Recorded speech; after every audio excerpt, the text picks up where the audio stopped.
In a small, quiet town surrounded by green hills and thick woods, two brothers lived simple lives. Marcus and Malik Johnson were identical twins, so alike in appearance that even their closest friends sometimes struggled to tell them apart. Both were tall, with dark skin and sharp features, and shared the same easygoing smile.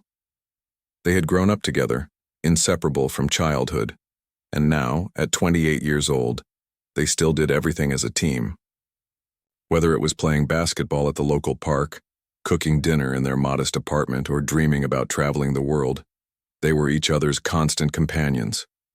The brothers worked ordinary jobs, Marcus as a mechanic at a nearby garage and Malik as a part-time teacher at the community center. Their days followed a predictable rhythm: wake up early, go to work, come home, eat dinner, and relax on the couch watching movies or playing video games. Life was peaceful, almost too routine, but they liked it that way. It gave them stability, something they both valued deeply after growing up in a chaotic household. Neither Marcus nor Malik talked much about their childhood, though people who knew them well could sense there were parts of their past they preferred to keep hidden. One sunny afternoon, as the twins walked home from the gym where they often played pickup basketball, something unusual caught their attention. Across the street near the corner store stood a group of men loitering under the shade of a tree. There was nothing particularly strange about their presence. Groups of men hanging out wasn't uncommon in their neighborhood. But what made Marcus pause mid-step and caused Malik to glance over his shoulder was the way these men stared. Their eyes followed every move the twins made, lingering just a little too long, their expressions unreadable yet unsettling. "Did you see that?" Marcus muttered under his breath, pretending to adjust his backpack strap while discreetly checking. Behind him, Malik nodded slightly, keeping his pace steady. "Yeah, I saw. Let's keep moving." They quickened their steps without making it obvious, exchanging brief glances as they crossed the next intersection. The men didn't follow, but the feeling of being watched stayed with them all the way, back to their apartment. At first, they dismissed it as paranoia or coincidence. Maybe those guys were just bored locals passing time, or perhaps they mistook the twins for someone else. Whatever the reason, the incident faded into the background as the evening wore on. But the following day, the same group reappeared. This time, they were outside the grocery store where Marcus and Malik stopped to pick up ingredients for dinner. Again, the stares came, intense, deliberate, and laced with hostility. One man smirked as he leaned against a parked car, his arms crossed, while another whispered something to his companion, nodding in the twins' direction. Marcus felt a prickle of unease crawl up his spine, but he forced himself to focus on loading vegetables into their cart. "Ignore them," Malik said softly, his jaw tightening. "Just act normal." Over the next few days, the pattern continued. Wherever the twins went, the park, the bus stop, even the laundromat, they noticed the same faces trailing them. Sometimes the men kept their distance, lurking at the edges of crowds or leaning against walls. Other times they moved closer, muttering words the brothers couldn't quite hear but understood instinctively carried malice. The message was clear. The twins were being targeted. At first, Marcus and Malik tried to rationalize the situation. Perhaps it was a misunderstanding, some trivial conflict blown out of proportion. Or maybe they'd unintentionally offended someone without realizing it. But deep down, they knew better. The looks, the whispers, the deliberate intimidation, it wasn't random. These men weren't just curious bystanders, they were hunting, and the twins were their prey. What Marcus and Malik didn't know was that the gang stalking them was notorious in certain circles. Known for their racist ideologies and violent tactics, they operated in secret, preying on minorities and anyone they deemed outsiders. To them, Marcus and Malik weren't just targets, they were symbols, representatives of everything they hated. The gang's leader, a wiry man named Carl, had singled out the twins weeks ago during one of his hate-filled rants. "We need to send a message," he declared to his followers. "These two think they can strut around like they own the place. We'll show them who really runs this town." As the harassment intensified, the twins began to feel the weight of fear pressing down on them. Graffiti appeared overnight on the walls of their apartment building, ugly slurs scrawled in red paint. A rock shattered their living room window, accompanied by a note taped to their door. "Leave now, or worse will happen." Even their car wasn't spared. Someone carved a swastika into the driver's side door and left another threatening message on the windshield. Marcus and Malik tried to shield themselves from the escalating danger. They installed security cameras around their apartment, reinforced their doors and windows, and started carrying pepper spray whenever they ventured outside. Yet no matter how many precautions they took, the sense of dread never lifted. Every creak of the floorboards at night, every unfamiliar sound outside sent their hearts racing. Sleep became elusive, replaced by restless nights spent staring at the ceiling, wondering when the next attack would come. Despite their efforts to stay, strong cracks began to form in their once unshakable bond. Marcus grew increasingly frustrated, pacing the apartment and muttering about finding a way to fight back. "We can't just sit here and wait for them to strike," he snapped one evening, slamming his fist against the kitchen counter. Malik, usually calm and level-headed, shot back, "And what do you suggest we do? Go out there and get ourselves killed?" Their arguments grew more frequent, fueled by stress and exhaustion. For the first time in their lives, the twins found themselves at odds, unsure how to navigate the storm raging around them. Yet beneath their disagreements lay a shared determination to survive. No matter how scared or angry they felt, neither brother considered giving up. If anything, the threats only strengthened their resolve to protect each other, and themselves, at any cost. Unbeknownst to the gang, and even to one another, Marcus and Malik possessed skills far beyond what anyone suspected. Beneath their unassuming exteriors lay years of elite military training, honed through grueling missions and life-or-death scenarios.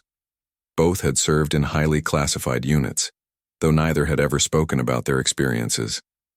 To the outside world, and to each other, they were just regular guys trying to live quiet lives. But as the pressure mounted and the stakes grew higher, their true identities began to surface, waiting to be unleashed. Though neither twin realized it yet, their shared past held the key to not only surviving the gang's relentless pursuit, but also turning the tables in ways no one could have anticipated. The tension in Marcus and Malik's lives reached a boiling point one chilly evening. After weeks of being followed, harassed, and threatened, the twins decided to take a stand, not with words, but with action. They weren't sure what they were walking into, but they knew they couldn't keep running forever. That night, as they left their apartment to grab dinner from a nearby diner, they carried something new with them: confidence. It wasn't arrogance or recklessness. It was a quiet determination born out of necessity. The gang had pushed them too far, and now the brothers were ready to push back. As they walked down the dimly lit street, the familiar figures emerged once again, this time more brazen than before. 4 men blocked their path near an alleyway, their faces twisted into sneers. One of them, a burly guy with tattoos snaking up his arms, stepped forward. "You two think you're tough," he spat, his voice dripping with venom. "Walking around like you own this place? Well, let me tell you something, you don't belong here." Marcus clenched his fists at his sides, his muscles tensing under his jacket. Beside him, Malik stood equally rigid, his sharp eyes scanning the group. For a moment, neither brother spoke. They exchanged a glance, a silent communication that only identical twins could understand, and then, almost imperceptibly, nodded. This was it. No more hiding, no more fear. If the gang wanted a fight, they would get one. Without warning, the tattooed man lunged toward Marcus, swinging wildly. But instead of flinching or backing away, Marcus sidestepped with precision, grabbing the attacker's arm and twisting it behind his back in one fluid motion. The man cried out in pain, dropping to his knees. Before the others could react, Malik sprang into action, dodging a punch aimed at his face and delivering a swift kick to another assailant's stomach. The second man stumbled backward, gasping for air. The remaining 2 members of the gang hesitated, momentarily stunned by the sudden display of skill. Neither Marcus nor Malik gave them time to recover. With practiced efficiency, the twins moved in sync, anticipating each other's actions as if choreographed. A punch thrown by one brother was countered by the other. A threat neutralized by one created an opening for the next move. Within minutes, all four attackers lay crumpled on the ground, groaning in pain or unconscious altogether.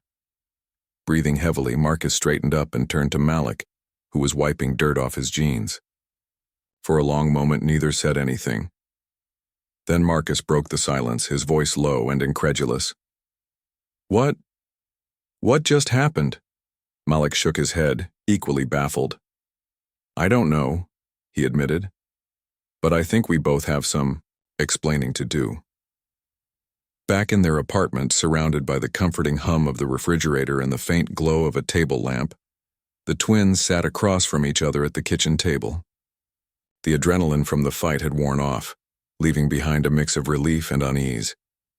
For years they had lived separate lives, shielding their pasts from each other. Now, faced with undeniable proof that they shared a secret history, there was no avoiding the truth. Marcus spoke first, his voice steady but tinged with hesitation. "Look, Malik, there's something I need to tell you. Something I've never told anyone." He paused, gathering his thoughts. "I used to be in the military, not just any unit, a top-secret special ops team, counter-terrorism, hostage rescue, covert missions, you name it. I spent 6 years doing things most people can't even imagine." Malik listened intently, his expression unreadable. When Marcus finished, he leaned back in his chair, exhaling slowly. "Okay," he said finally. "Your turn." Malik rubbed the back of his neck, looking uneasy. "I guess it's only fair. I served too. 10 years in intelligence operations. My job was to go undercover, infiltrate criminal organizations, gather intel, and take them down from the inside. I've been places and done things I wish I could forget." He glanced at Marcus, searching for a reaction. "I left because I wanted a fresh start, a normal life. I thought I'd left all that behind." For several moments, the room was silent except for the ticking of the clock on the wall. Both brothers stared at each other, processing the revelations. On one hand, it explained so much. Their reflexes, their ability to handle pressure, the way they seemed to anticipate each other's moves during the fight. On the other hand, it raised countless questions. Why had they kept this from each other? How had they managed to live together for years without suspect correcting? Finally, Marcus broke the silence with a nervous laugh. "Well, I guess we're full of surprises, huh?" Malik chuckled despite himself. "Yeah, no kidding, but listen, Marcus, we've got bigger problems right now. Those guys tonight? That wasn't random. They're part of something bigger, and they won't stop until they've made good on their threats. We need to figure out how to deal with this for real this time." Marcus nodded, his expression turning serious. "Agreed. And maybe it's time we stop playing defense. If we're going to end this, we need to hit them where it hurts, hard." Over the next few days, Marcus shared their knowledge and began planning their counterattack. Drawing on their combined experience, they started piecing together information about the gang. Using surveillance techniques Malik had mastered during his undercover work, they identified patterns in the gang's movements. Late-night meetings, suspicious vehicles parked outside abandoned buildings, coded messages exchanged over burner phones. It all pointed to a larger operation hidden beneath the surface. One evening, while poring over maps and notes spread across their dining table, Malik pointed to a cluster of warehouses on the outskirts of town. "This has to be their base," he said confidently. "It's isolated, easy to defend, and big enough to store weapons or plan attacks. If we want to shut them down, this is where we start." Marcus studied the map, nodding slowly. "All right, but we can't just storm in there blind. We'll need gear, a solid plan, and backup options in case things go sideways." He tapped the table thoughtfully. "And we'll need to make sure we leave evidence behind. Something law enforcement can use to dismantle the whole organization, not just these thugs." The twins spent hours refining their strategy, dividing tasks based on their respective strengths. Malik focused on gathering intelligence, hacking into social media accounts, and intercepting communications to learn more about the gang's hierarchy. Meanwhile, Marcus scoured old contacts from his military days, discreetly acquiring non-lethal weapons and tactical equipment. Pepper spray grenades, tasers, smoke bombs. They gathered everything they might need to incapacitate the gang without causing permanent harm. As the pieces fell into place, the brothers couldn't ignore the growing sense of camaraderie between them. Their shared mission brought them closer than ever before, bridging the gap created by years of secrecy. For the first time, they felt like a true team, not just brothers bound by blood, but partners united by purpose. On the night of the operation, the air was thick with anticipation. Dressed in black tactical gear and armed with their carefully assembled arsenal, Marcus and Malik moved through the shadows toward the warehouse.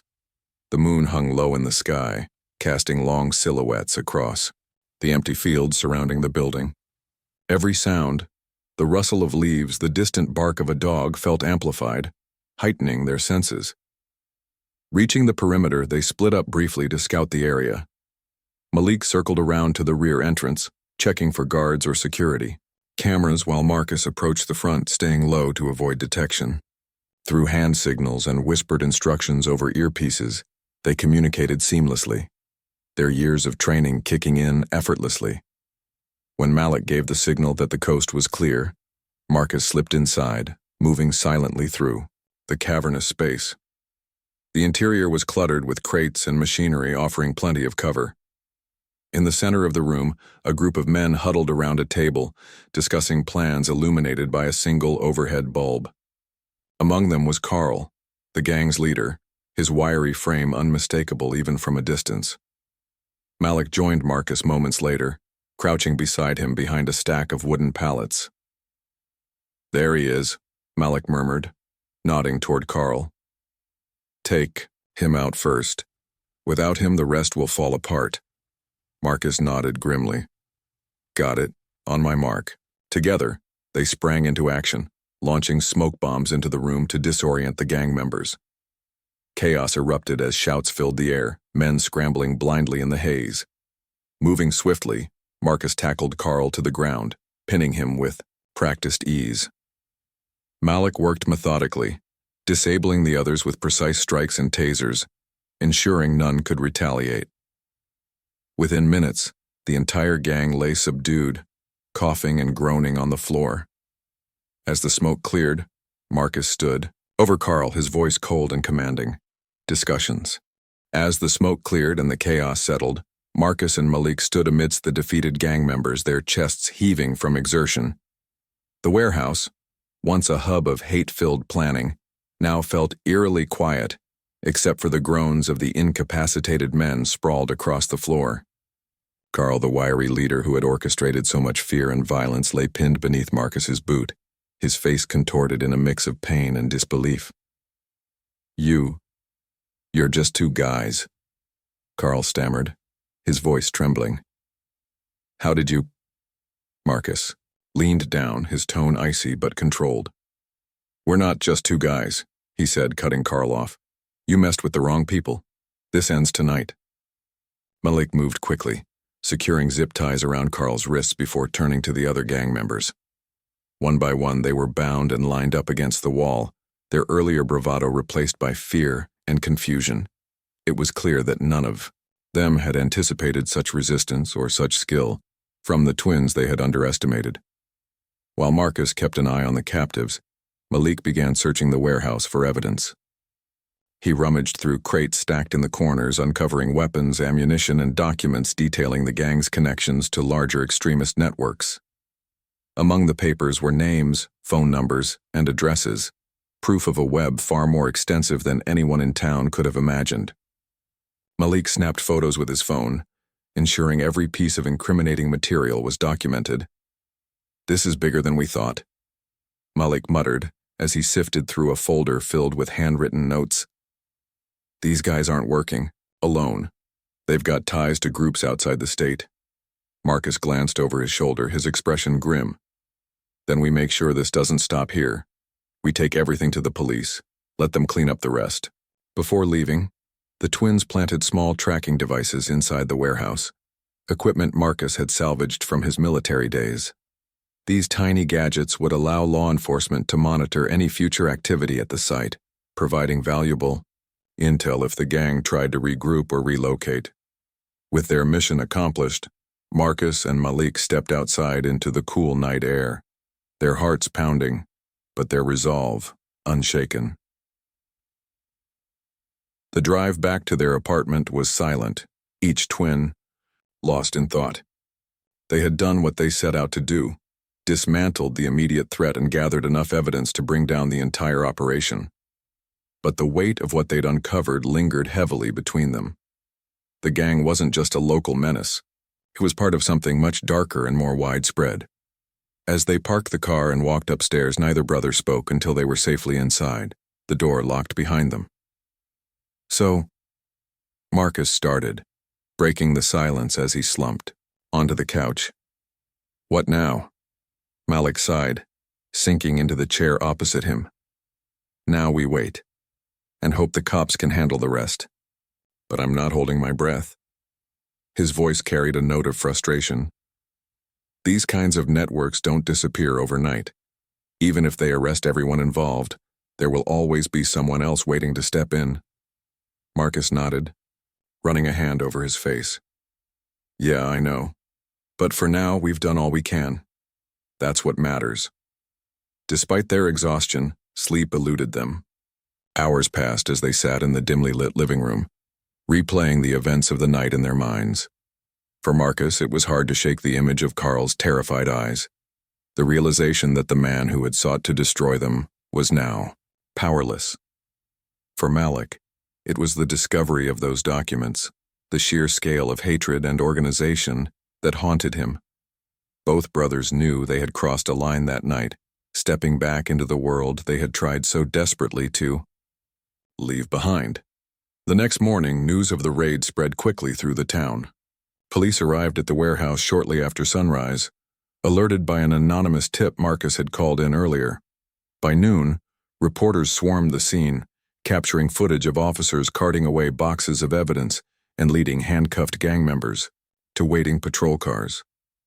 The story dominated local headlines. Twin brothers foil hate crime ring, read one.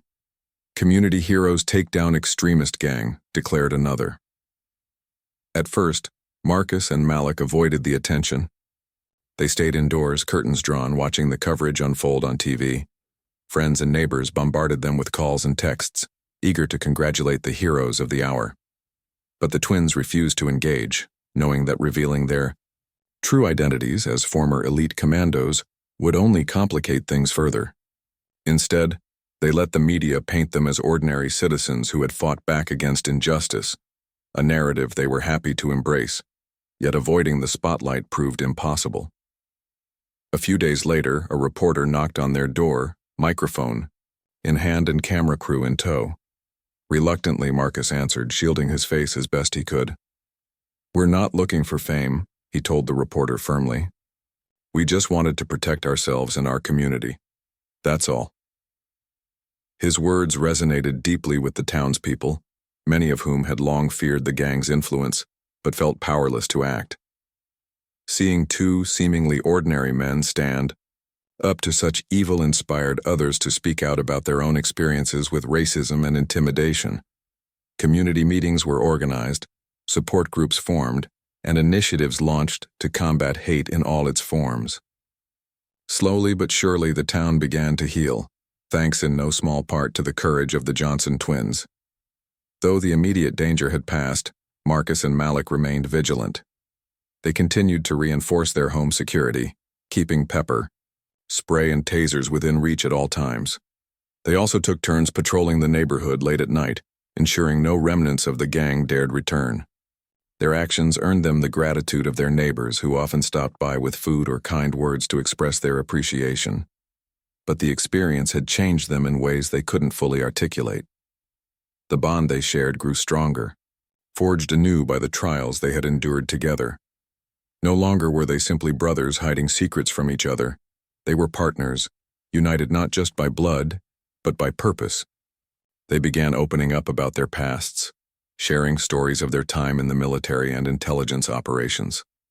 Late-night conversations became a regular occurrence, helping them process the emotions they had buried for so long.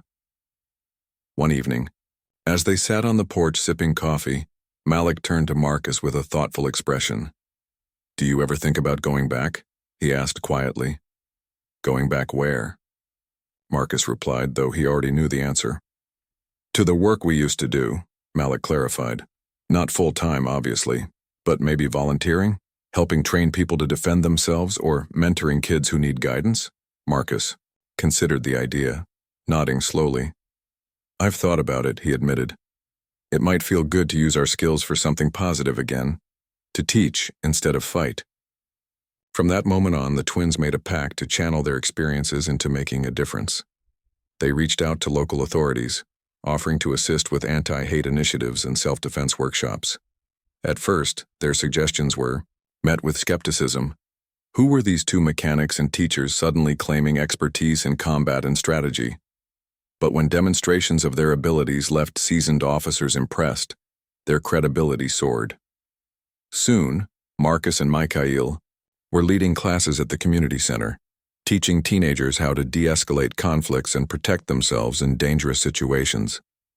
They emphasized discipline, teamwork, and respect, instilling values that went beyond physical techniques. Parents praised their efforts, grateful for the positive role models their children now had. Word of their success spread, drawing participants from neighboring towns and even attracting interest from regional organizations. Through it all, the twins remained humble, focusing on the impact they could have rather than seeking recognition. They knew they couldn't erase the scars left by the gang's reign of terror, nor could they guarantee that hatred wouldn't rear its ugly head again. But they believed in the power of resilience, the idea that standing together could overcome even the darkest forces. Months passed and life in the small town gradually returned to normal. The graffiti was scrubbed away, the broken windows repaired, and the sense of fear replaced by hope. Marcus and Malik continued their routines, balancing their jobs, volunteer work, and personal lives. Yet despite the calm, they never forgot the lessons they had learned during those harrowing weeks. One crisp autumn afternoon, as they played basketball at the park where their ordeal had begun, Malik paused mid-game and looked at Marcus. You know, he said, tossing the ball aside, we're lucky. Marcus raised an eyebrow, catching his breath. Lucky? After everything we went through? Malik smiled faintly. Yeah. Lucky that we had each other. Lucky that we survived. And lucky that we got a second chance to make things right. Marcus chuckled, shaking his head. You're starting to sound like one of those motivational speakers. Maybe, Malik replied with a grin. But it's true. We've been given an opportunity most people don't get, to start over, to grow, to help others. I don't want to waste it. As they resumed their game, laughter echoing through the park, the twins felt a renewed sense of purpose. Their journey had been anything but easy, but it had taught them invaluable truths about strength, unity, and the importance of standing up for what's right. Together, they had faced their fears, confronted their pasts, and emerged stronger than ever. The days following the takedown of the gang marked a turning point for Marcus and Malik, not just in their personal lives but also in how they viewed their place within the community. The attention they received was overwhelming at times. Neighbors stopping them on the street to thank them, local businesses offering free meals, and even strangers approaching them with stories of their own struggles against hate and discrimination. At first, the twins tried to deflect the praise, insisting they had only done what anyone else would have done in their situation. But as the weeks went by, they began to realize that their actions had sparked something much larger than themselves. One evening, while attending a town hall meeting organized to discuss ways to combat racism and extremism, Marcus found himself unexpectedly moved to speak. Standing at the front of the crowded room, he looked out at the sea of faces, some familiar, others new, and took a deep breath. When my brother and I decided to fight back, he began, his voice steady despite the nerves bubbling inside him. We didn't think about being heroes. We weren't trying to inspire anyone. All we wanted was to protect ourselves and our home. He paused, glancing at Malik, who sat in the front row, nodding encouragingly. But now, seeing all of you here tonight, ready to stand together against hate, it makes me believe that maybe we can make a real difference. Not just for us, but for everyone who deserves to live without fear. The applause that followed was thunderous, filling the small auditorium with energy and hope. For the first time since the ordeal began, Marcus felt a sense of purpose beyond survival. This wasn't just about taking down one gang. It was about creating a safer, more inclusive future for their town, and perhaps beyond. Inspired by the turnout at the town hall meeting, Marcus and Malik threw themselves into anti-hate initiatives with renewed vigor. They partnered with local leaders to establish programs aimed at educating young people about tolerance and conflict resolution. Every Saturday morning, they hosted workshops at the community center, teaching self-defense techniques alongside lessons on empathy and communication. To their surprise, attendance grew rapidly, drawing participants from neighboring towns and even nearby cities. During one session, a teenage boy named Jamal approached them after class, his expression hesitant but earnest. "I've been bullied. A lot," he admitted, his voice barely above a whisper. "At school, online, everywhere. I didn't know what to do until I heard about your classes. You guys are like superheroes." Marcus chuckled softly, placing a reassuring hand on the boy's shoulder. "We're not superheroes, Jamal. Just regular people who decided not to stay silent when things got tough. And neither should you," Malik chimed in, smiling warmly. "That's right. Courage isn't about being fearless, it's about doing the right thing even when you're scared. Remember that." Jamal nodded, visibly encouraged, and promised to return the following week. Moments like these reminded the twins why they had chosen to step forward. It wasn't fame or recognition they sought. It was the chance to empower others, to show them that they too could rise above adversity. As word of their efforts spread, Marcus and Malik attracted the attention of larger organizations dedicated to combating hate crimes and promoting social justice. Representatives from national advocacy groups reached out, inviting them to share their story at conferences and panel discussions.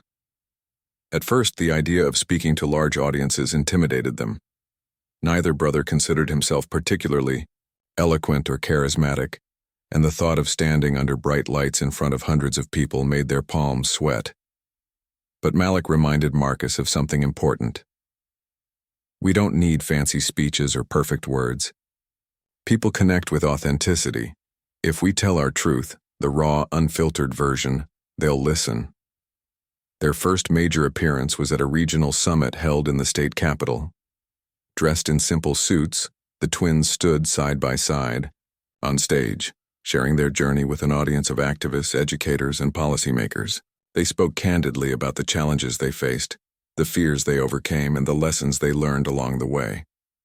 When they recounted the night they dismantled the gang, the room fell silent, hanging onto every word. By the end of their presentation, the crowd erupted into applause, many rising to their feet. Afterward, attendees lined up to shake their hands and express gratitude. One woman, a mother whose son had been targeted by a similar gang, hugged them tightly, tears streaming down her face. "You've given me hope," she said. "Hope that my family doesn't have to live in fear anymore." It was moments like these that solidified the twins' commitment to their cause. They realized that their story wasn't just theirs.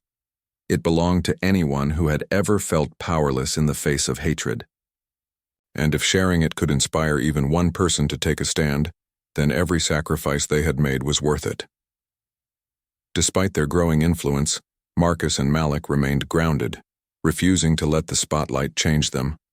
They continued, working their day jobs, fixing cars and teaching classes, treating their newfound roles as advocates as extensions of their everyday lives. Their apartment stayed modest, their routines unchanged. The only difference was the stack of letters they received daily, from survivors of hate crimes, parents seeking advice, and students inspired by their example. One letter, written by a young girl named Amina, stood out among the rest. "Dear Mr. Marcus and Mr. Malik," it read, "thank you for showing me that I am strong enough to fight back. My classmates used to tease me because of my hijab, but now I know I don't have to be afraid. Maybe one day I'll be brave like you." Reading those words brought tears to Malik's eyes. He showed the letter to Marcus, who smiled sadly. She reminds me of us, Marcus said. Back when we were kids, before we knew how to stand up for ourselves. Malik nodded. Yeah. Let's make sure she never has to go through what we did. With that in mind, the twins expanded their outreach efforts, traveling to schools and youth centers to speak directly to children and teenagers. They shared not just their story, but practical tools for handling bullies, reporting hate crimes, and finding allies. Each visit ended with a Q&A session, during which students eagerly asked questions ranging from, "How do you stay calm in a fight?" to "What should I do if someone threatens me online?" Their message was simple yet powerful. No one deserves to be treated unfairly because of who they are. Together, communities could build networks of support strong enough to withstand any storm. While their public work flourished, Marcus and Malik also prioritized healing privately. The trauma of facing such intense hostility hadn't disappeared overnight, and both brothers still experienced moments of anxiety or anger triggered by reminders of the gang. Nightmares occasionally woke them in the middle of the night, leaving them drenched in sweat and gasping for air. Rather than bottling up their emotions, however, they leaned on each other, talking openly about their struggles and finding comfort in their shared experiences. On weekends, they took long hikes in the woods surrounding their town, using the solitude to reflect and recharge. During these quiet moments, they often discussed the future. "Do you think we'll ever truly leave this behind?" Malik asked one afternoon, pausing to gaze at the horizon. Marcus shrugged, kicking a pebble off the trail. "Probably not completely, but I think we can learn to live with it. Use it to keep pushing forward." Malik smiled faintly. "Yeah, forward sounds good." By the time winter arrived, the town had transformed. Murals celebrating diversity adorned the walls of buildings, painted by volunteers during weekend events. Community patrols led by residents trained by Marcus and Malik ensured streets stayed safe. Even the local government adopted policies aimed at fostering inclusivity, inspired by the twins' advocacy. Though the scars of the past lingered, the spirit of resilience had taken root. Marcus and Malik watched proudly as their neighbors embraced unity, proving that love and courage could conquer even the darkest forces. Together, they had turned pain into purpose, fear into strength, and division into solidarity. And as they stood side by side on their porch one snowy evening, watching the lights of the town twinkle in the distance, they knew they were exactly where they were meant to be. As winter gave way to spring, Marcus and Malik found themselves at the heart of a movement that was growing far beyond their small town. What had started as a personal fight for survival had evolved into a mission to inspire change on a much larger scale. Their story resonated with people across the country, drawing attention from national media outlets and advocacy groups eager to amplify their message. Yet despite the growing recognition, the twins remained steadfast in their commitment to staying true to their roots. One crisp morning, as sunlight streamed through the windows of their modest apartment, Malik flipped through a stack of invitations they had received over the past few weeks. There were requests to speak at universities, participate in panel discussions, and even collaborate with filmmakers interested in turning their journey into a documentary. Each opportunity carried the promise of reaching wider audiences, but also the risk of overshadowing the grassroots work they cherished most. "We can't do everything," Malik said, tossing one particularly flashy invitation onto the table. "If we spread ourselves too thin, we lose focus, and focus is what got us this far." Marcus nodded, sipping his coffee thoughtfully. "You're right, but we can't ignore the bigger picture either. Think about how many lives we could touch if we played our cards right." After some deliberation, the brothers decided to strike a balance. They accepted a handful of high-profile engagements while continuing their local initiatives, ensuring they remained accessible to the community that had supported them from the beginning. It wasn't easy juggling both worlds, but the twins thrived under the challenge, feeding off each other's energy and determination. Their first major speaking tour took them to cities across the nation, where they addressed crowds ranging from college students to seasoned activists. At each stop, Marcus and Malik shared not just their harrowing encounter with the gang, but also the lessons they had learned about resilience, unity, and the power of standing up against injustice. Their presentations were raw and unfiltered, blending humor, vulnerability, and wisdom in a way that left audiences deeply moved. At a university in Chicago, a young woman named Tessa approached them after their talk, her eyes glistening with tears. "I've been scared to report the harassment I've faced at work because I didn't think anyone would believe me," she confessed. "But hearing your story made me realize I don't have to stay silent anymore." Malik smiled gently, placing a reassuring hand on her shoulder. "Speaking up is hard, Tessa. Believe me, we know, but every voice matters, yours included."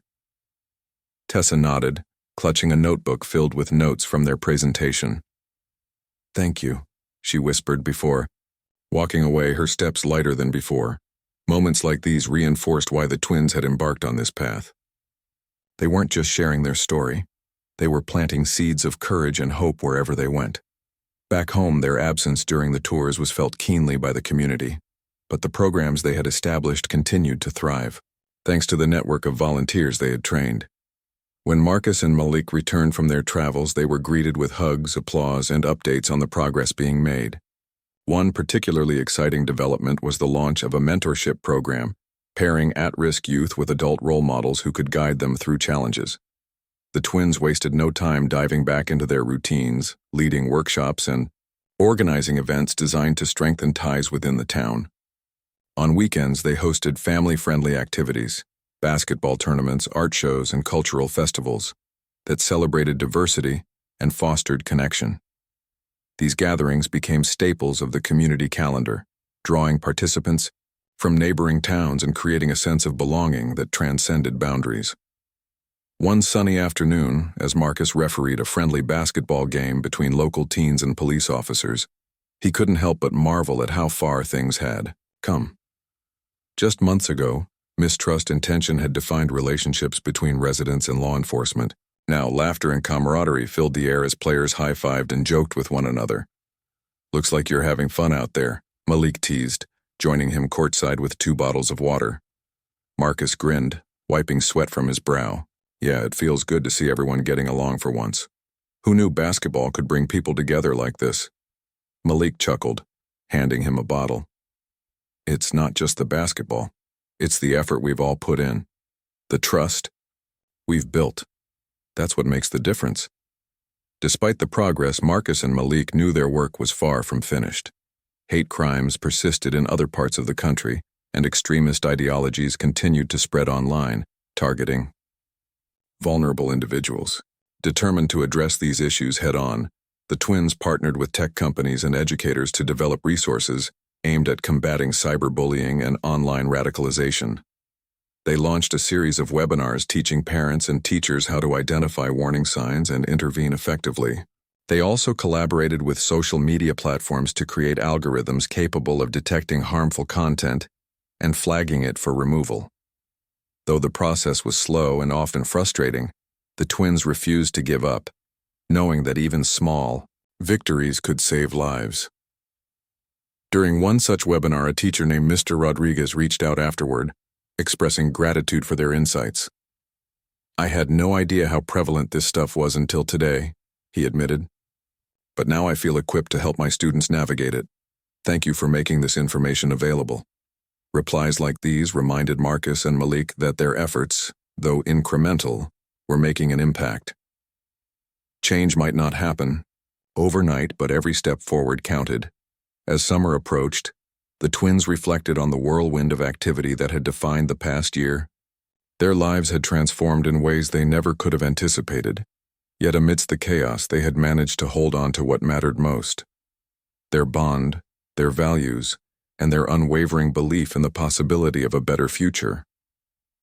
One evening, as they sat on their porch watching fireflies dance in the twilight, Malik turned to Marcus with a contemplative expression. "Do you ever wonder what life would have been like if none of this had happened? If we'd stayed hidden, kept our heads down?" Marcus leaned back in his chair, gazing at the stars. "Yeah, sometimes, but then I think about all the people we've met, all the lives we've touched. I wouldn't trade that for anything." Malik nodded, a soft smile playing on his lips. "Me neither. We've been given a chance to make a difference, not just for ourselves but for others. And that's something worth holding on to. The Koi. Following week, the twins attended a special ceremony honoring their contributions to the community. Standing on stage as the mayor presented them with keys to the city, Marcus and Malik exchanged a glance, their eyes shining with pride and humility.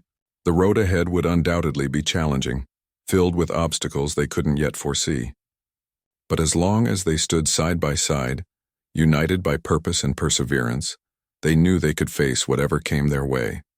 And so, with hearts full of gratitude and minds set on the future, Marcus and Malik embraced their roles as leaders, advocates, and inspirations.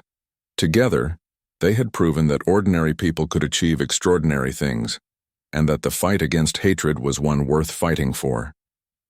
As the months rolled on, Marcus and Malik's influence continued to grow, spreading like ripples in a pond. Their efforts had transformed not only their own lives, but also the fabric of their community and beyond. What began as two brothers fighting back against hate had evolved into a movement that inspired countless others to take action. Yet even as they basked in the warmth of their achievements, they remained deeply aware of the work still left undone. One crisp autumn morning, as golden leaves swirled in the breeze outside their apartment, Marcus opened an email that would change the trajectory of their journey once again. It was from a national civil rights organization, inviting them to join a nationwide campaign aimed at addressing systemic racism and promoting equality. The proposal outlined plans for town hall meetings, educational workshops, and policy reforms, all designed to tackle issues at their roots, rather than merely treating symptoms. "This is huge," Marcus said, turning the laptop screen toward Malik. "They want us to co-lead it." Malik leaned forward, his brow furrowed as he read through the details. "It's ambitious," he admitted, "but it's exactly what we've been working toward. If we can help shape policies, maybe we can prevent gangs like the one we faced from ever forming in the first place." The twins spent hours discussing the opportunity, weighing the pros and cons. Accepting meant committing to months of travel, long hours, and intense scrutiny from critics who might question their qualifications or motives. But rejecting it felt like turning their backs on the very cause they had dedicated themselves to. In the end, the decision came easily. They couldn't pass up the chance to make a lasting impact. The campaign launched with a kickoff event in Washington, D.C., drawing activists, lawmakers, and everyday citizens from across the country. Standing before a packed auditorium, Marcus and Malik delivered a speech that blended their personal story with a call to action.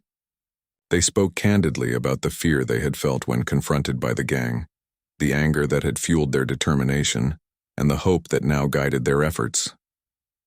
"We didn't start this fight because we wanted to be heroes," Malik said, his voice steady but impassioned. "We started it because we refused to let hate win, and today we're asking you to join us, not just in words but in deeds. Together we can build a world where no one has to live in fear because of who they are." The audience erupted into applause, many rising to their feet. As the twins stepped off the stage, they were immediately surrounded by attendees eager to shake their hands, share their stories, and pledge their support. For Marcus and Malik, it was both exhilarating and humbling, a reminder of the power of collective action. Over the next several months, the twins crisscrossed the country, leading discussions, facilitating workshops, and meeting with policymakers to advocate for meaningful change. Each stop along the way brought new challenges and revelations. In some towns, they encountered resistance from those who clung to outdated beliefs or dismissed their message as naive idealism. In others, they found communities already mobilized and ready to embrace fresh ideas. One particularly memorable visit took them to a small rural town, grappling with deep divisions following a series of racially motivated incidents. At first, attendance at their town hall meeting was sparse, with locals wary of outsiders telling them how to fix their problems.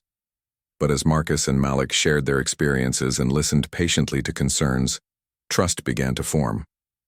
By the end of the evening, the room buzzed with energy as residents brainstormed solutions tailored to their unique needs.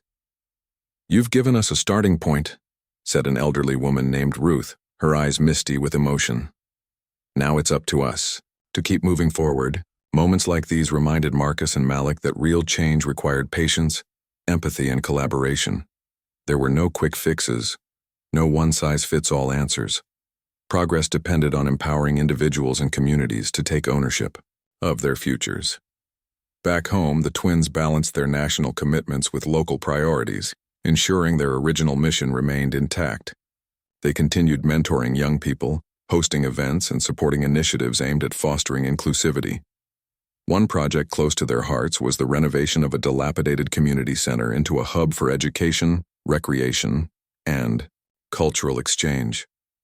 Funded largely through donations and volunteer labor, the transformation served as a symbol of resilience and unity. On the day of its grand reopening, Marcus stood on the makeshift stage, looking out at a crowd of smiling faces.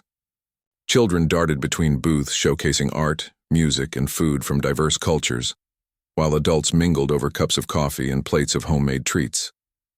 The air buzzed with laughter and conversation, a stark contrast to the tension that had once gripped the town. "This place represents everything we've fought for," Marcus told the gathering, his voice filled with pride. "A space where everyone belongs, where differences are celebrated instead of feared. Thank you all for making it possible." Malik joined him, raising a hand to quiet the cheering crowd. "Let this be a reminder that when we stand together, there's nothing we can't accomplish. Let's keep building bridges, breaking barriers, and proving that love is stronger than hate." Despite their successes, Marcus and Malik never lost sight of the fact that their journey was ongoing. Hate hadn't disappeared. It had simply adapted, finding new ways to manifest itself in an increasingly digital age.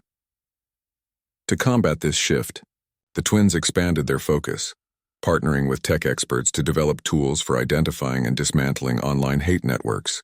They also launched a podcast series featuring interviews with survivors of discrimination, offering listeners insight into the human cost of prejudice and practical steps for fostering understanding. Through it all, the bond between the brothers grew stronger, forged anew by each challenge they faced. Late-night conversations became a ritual, allowing them to process emotions, celebrate victories, and plan for the future. On one such evening, as rain tapped gently against the windows, Malik turned to Marcus with a reflective smile. "Do you remember when we thought our biggest worry was fixing cars and teaching classes?" he asked, chuckling softly. Marcus laughed, shaking his head. "Yeah, seems like a lifetime ago. Sometimes I wonder if we'll ever get back to that kind of simplicity." Malik shrugged, his expression thoughtful. "Maybe not. But does it matter? Look at everything we've achieved. Look at the lives we've touched. I think we've found something better than simplicity. We've found purpose." Years later, as Marcus and Malik sat on the porch of their newly renovated home, they reflected on the twists and turns that had defined their lives. From the quiet days of playing basketball in the park to the harrowing nights confronting a racist gang, every moment had shaped them into the men they were today.